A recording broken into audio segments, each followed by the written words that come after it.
ఒక చిన్న ఎంపీపీ ఎన్నిక దానిలో ఎంత దారుణం చేశారంటే అంత దారుణం చేశారండి.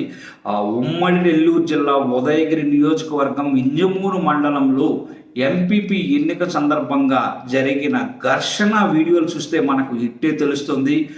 ఓటు హక్కు వినియోగించుకునేందుకు వెళ్తున్న వైసీపీ ఎంపీటీసీలను టీడీపీ నేతలు కిడ్నాప్ చేయడం అయితే అక్కడ పెద్ద ఎత్తున కలకలం అయితే రేపింది. అది ఒక చిన్న ఎన్నికకు ఇంత కిడ్నాపింగ్ అవసరమా అనే ప్రశ్నలు కూడా ఇప్పుడు కనిపిస్తున్నాయి.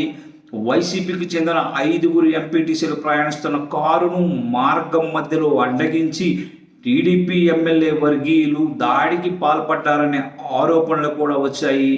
ఈ ఘటనలో మహిళా ఎంపీటీసీ రత్నమ్మ అనే ఆమెకు గాయాలు కాగా మల్లికార్జున అనే వైసీపీ ఎంపీటీసీ కిడ్నాప్ అయినట్లుగా మనకి వార్తలు వచ్చాయి.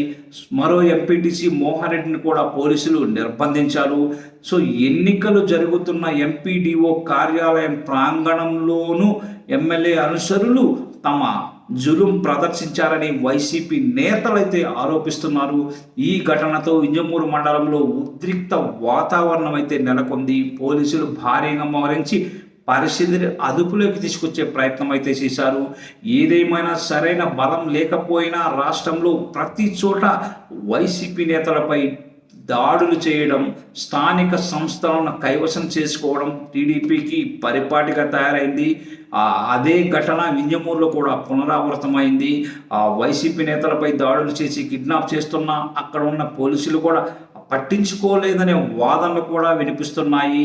సో ఇవన్నీ చూసుకుంటే గత ప్రభుత్వంలో వైసీపీ ప్రభుత్వం ఇలాగే జరిగి ఉండొచ్చు, అలాగని ఈ ప్రభుత్వంలో కూడా ఇలాగే కంటిన్యూ చేసుకుంటా పోతే ఈ పరిస్థితి ఎంతవరకు వెళ్తుందనేది మనం ఆలోచించుకోవాలి.